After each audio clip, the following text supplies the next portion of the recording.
Oh, I don't have batteries.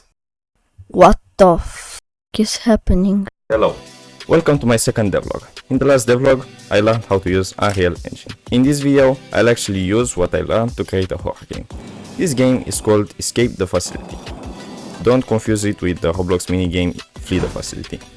Does anybody even play that anymore? Not really. I'm getting distracted. I explained really well how my video game got created in the other devlog. So enjoy this 30-second clip, I guess. Alright, chapter 3. I'll be 100% honest to you. I kind of wanted to take part in a game jam around this time. So alright, let me explain. In 2 weeks from that point, a game jam will be held. That's really rare in Romania, where I am from, so I really wanted to take part in it. In another game jam created by the same people a year before that, the winner was a game with dungeons and stuff like that.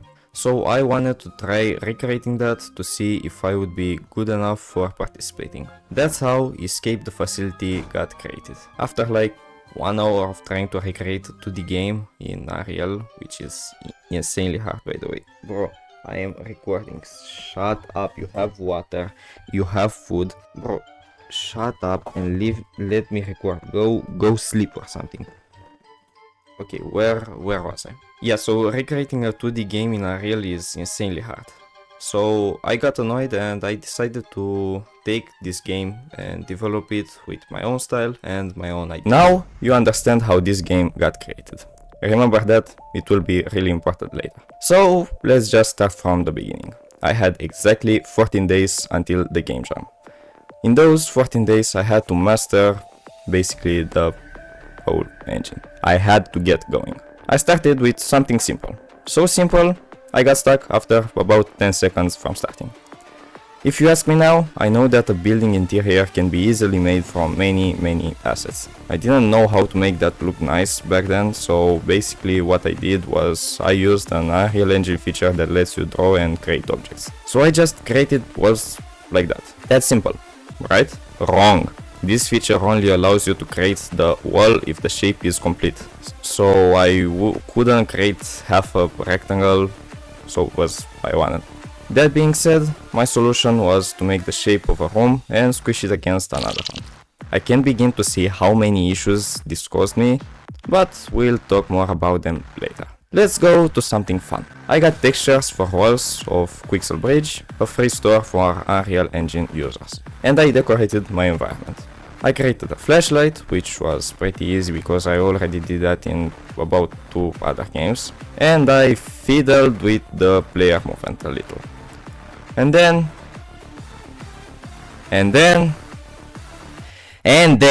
I got to making this blueprint. A door. I don't think you can fathom how much headaches, sleepless nights, and unaliving myself wishes this door gave me. I would create a very smart blueprint, test it, and it would not work. I would then delete that, create an even smarter blueprint, and guess what? It would still not work. I would then apply all the math I learned for multiple days to get a formula. I would apply it, and then the one that guesses what happens next gets 69 points. A. It would not work. B. It would not work. C. It would not work. Or D. Your mom. If you guessed anything from the above, you win my left pinky nail. You don't want that? Okay, well. I genuinely wanted to punch my monitor so many times while coding this door. After all, I went with a lot more simple design. It would have 2 boxes that would get on which side of the door the player was on. Depending on the door rotation, when clicked, it would check with the side of the player and it would teleport him on the other side. Very smart, very stupid, this door. I gave it an animation and I never touched it again.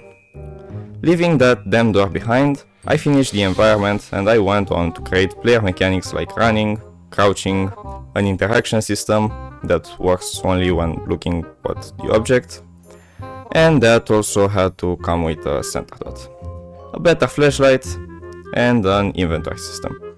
Oh, and leaning, which was a pretty major challenge to to add, but not because it would not work, because also I had to make leaning while running, turn your head behind, kind of like in Outlast. It worked out at the end though. I said I won't touch this door again, but I had to create a locked door, so I just duplicated a normal one and added a branch that checks if the player has a key or not. Then I went in and I tried adding a meta-human. The final result, I mean, yeah. I added lockers that fall when you get close to them. I added batteries for my flashlight. Now the game needed a threat. I had a few things in mind. I needed a roaming monster and a chase sequence monster. After searching a bit for free Unreal Engine assets, I stumbled upon this dragon. And I chose this guy. Comment a name for it. Now, if you have watched my other devlog, you'll know that my AI creating skills are non-existent. So I spent about 10 hours learning how in the hell I can code AI. After the 10 hours, you'd imagine I'd be an expert at that. But what I learned in those 10 hours led to the creation of this. Basically, the monster has a pawn sensing component that senses if the player is seen. If he is seen, we change its speed to be faster and we take the is being chased variable from the blackboard and change it to true. Then the selector in the behavior tree now sees that the variable is changed and stops selecting the node that leads to the wander around blueprint. And now selects the node that leads to the chase blueprint, which is really just move to player location. It sounded more complicated than it really is. This system is pretty simple. It's just that there are a lot of functions that you already have to somehow know when creating something like this. Like this set here. It's a function that changes if a variable is true or not. That's what a bool is. We change its value to true in this case. Then the key name is the name of the bool, and for that you have to use a make literal name node with the exact name of the variable. The target is the blackboard, because that's where the AI variables are kept. The target to that is the AI controller of this blueprint, and that is for I have no idea for what reason. Now this is where I get lost. I added sounds to the monster and a losing player mechanic, in case he is stunned. More on that next video. And also, talking about sound, I took some sound effects from free sound and I implemented them into my game. I also yoinked some really cool free music and an ambient horror effect. I added some notes you can pick up. Oh, and remember I also said I need a chase sequence? Well, that because there is like one more day until the game jam. Let's see what I can do. Hello? Hello, I'm from the game jam. Oh, good day to you. I want to ask if you need transport or not. Why would I need transport? Well, that's because the game jam was held physically in the other side of my country, not at home.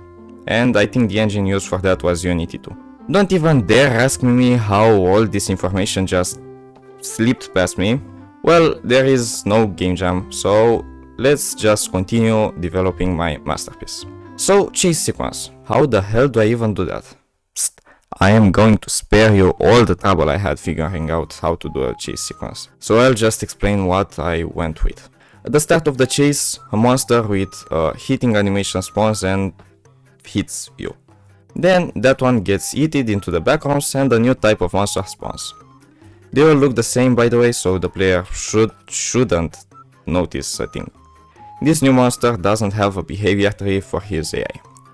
What I did is take some checkpoints he has to go through and force him to go there. So he is forced to go to these points. Because when he gets there, he is also close to the door that leads to the next checkpoint, he breaks it and continues, and so on. But wait, if the player hides here, for example, won't the monster just go past him? Wrong! When this monster box I added to him comes in contact with the player, he ditches the checkpoint plan and beelines for the player. In the chase though, I had to also add a wall that the monster breaks, so I did that using Unreal's chaos system. And let me tell you, I am never using that ever again. It was such an annoying time fixing collision bugs and texture bugs that I just went and put a double wall there. One that has no collision and brakes, and one that despawns and actually has collision, so the player cannot go through when it's not destroyed. The textures are still bugged and I have no idea how to fix them, but we'll get there in a bit. Now we'll get back to his destroying mechanic. When he gets close to a thing that can be destroyed, the chasing monster disappears. One with a hitting animation appears, hits the thing and disappears and spawns back the chasing one. Strange system, I know, but what is this? What is happening? Oh no! Oh no! Oh, there are the bugs. So starting off, we have monster breaking the shit from 10 kilometers away. After like an hour of not realizing what was wrong, I came to the conclusion that the monster's big box is what is triggering the break animation. So then I ran a check to see if the actual monster is hitting the trigger. Now to that problem. The component I'm looking for is called something like monster chase 1 dot collision cylinder, I think. I don't actually remember. Anyway, you might wonder what that one is. Well, that one keeps track of the monsters. So if a monster despawns and appears again, which is how my break animation works and how my death animation will also work, the number goes up. So the number is a variable. Yay. I can't run my check by name. Or can I? If I somehow made sure that the first and second part is correct, somehow ignoring the number, I can run my check and get it fixed. Now, can I do that? Well, after like 3 hours of searching, yes, and the solution is this code right here. Don't ask me what it does. I really don't know. I just know that it works. So, bug fixed. Next bug. Well, actually those next ones are to do with the death mechanic, so let's get to that. Obviously, I had to add the death mechanic, which was pretty simple in the beginning. When player collides monster, player dead. Player press respawn and now it becomes hell. So there are checkpoints around that save player information. When he presses respawn, he regains those stats.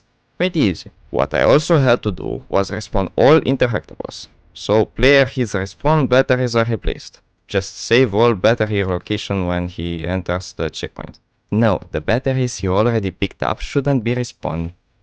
Okay then, don't save the location of inexistent batteries. Really simple. No, now the batteries he never picked up shouldn't be respawned or there will be a million batteries stacked onto another.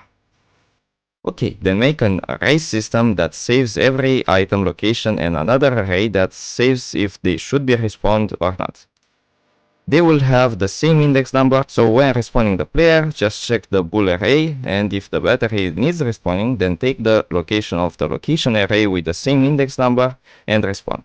No, that wouldn't work. How would that not work? Well, I don't know.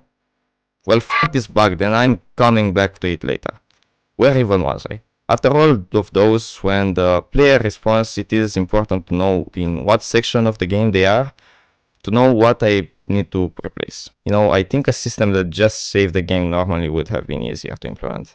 I tried it before doing all of this, I failed and I gave up, so that's why we are here. Just to suffer. This part of the respawning system worked. Sometimes.